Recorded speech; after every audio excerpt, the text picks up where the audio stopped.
Bharat Japan partnership की औद्योगिक संभावनाओं को साकार करने की बड़ी पहल यहीं गुजरात से हुई थी।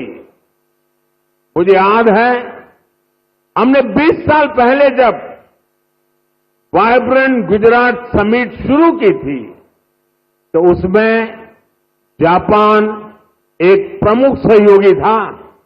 आप विचार कीजिए, एक डेवलपिंग कंट्रीज का एक छोटा सा स्टेट, उसका इन्वेस्टमेंट समिट और जापान जैसा डेवलप कंट्री उसका पार्टनर हो, ये दिखाता है कि भारत और जापान की नींव कितनी मजबूत है। और मैं आज जब ये वाइब्रेंट गुजरात की यात्रा की याद कर रहा हूं तब मेरे मित्र यहां बैठे हैं, वो पहले भारत में एम्बेसडर हुआ करते थे 2003 में। आज वो भी यहां मौजूद है। अब वो रिटायर्ड हो गए हैं, लेकिन उनका भारत प्रेम, गुजरात प्रेम वैसा का वैसा है। मैं उनका भी स्वागत करता हूं।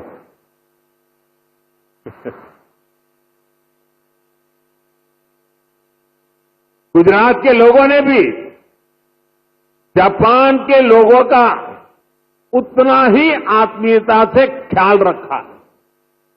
हमने इंडस्ट्री से जुड़े रूल्स एंड रेगुलेशंस जापानी भाषा में प्रिंट करवा कर दिए।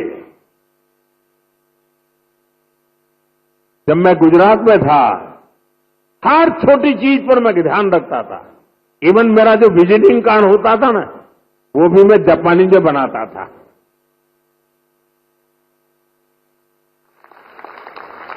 जो वीडियोज बनाते थे हम प्रमोशनल, वो वीडियो को भी है जापानी भाषा में डबिंग करवाता था। यानी मुझे मालूम था कि मुझे इस रास्ते पर बड़ी मजबूती से आगे बढ़ना है। और मैं सभी राज्यों को कहता हूं, आसमान खुला है भैया, आप भी मेहनत करो, आओ मैदान में, बहुत फायदा होगा।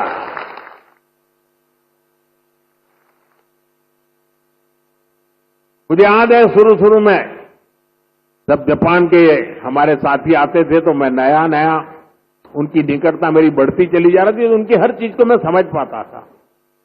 मैंने देखा है कि जापानी लोगों का एक नेचर है कि उनको अपना जो कल्चरल इकोसिस्टम है वो उनकी पहली प्राथमिकता होता है। उसमें जापानी फूड चाहिए। जैसे गुजरात के लोग हैं ना, उनका भी ऐसा ही है। वे गुजरात में कहीं सैटरडे संडे को कहीं न कहीं रेस्टोरेंट में खाने की आदी है, तो वहां जाएंगे तो मैक्सिकन फूड मांगेंगे, इटालियन फूड मांगेंगे। लेकिन गुजरात के बाहर कहीं जाएंगे तो गुजराती फूड खोजते रहते हैं।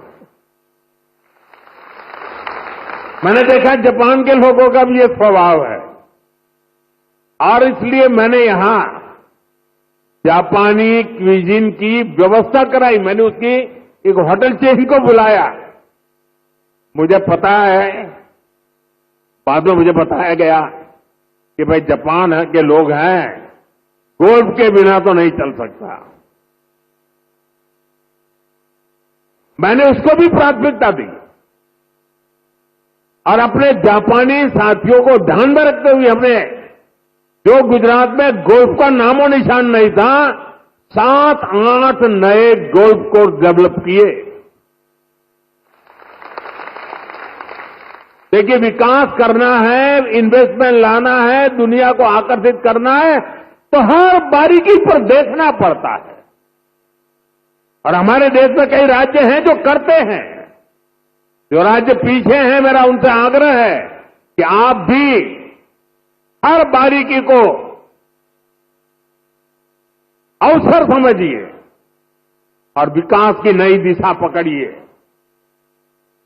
इतना ही नहीं साथियों, हमारे स्कूल में, हमारे कॉलेजेस में, हमारे यूनिवर्सिटीज में बहुत बड़ी मात्रा में जापानी भाषा सिखाने को प्राथमिकता दी जा रही है।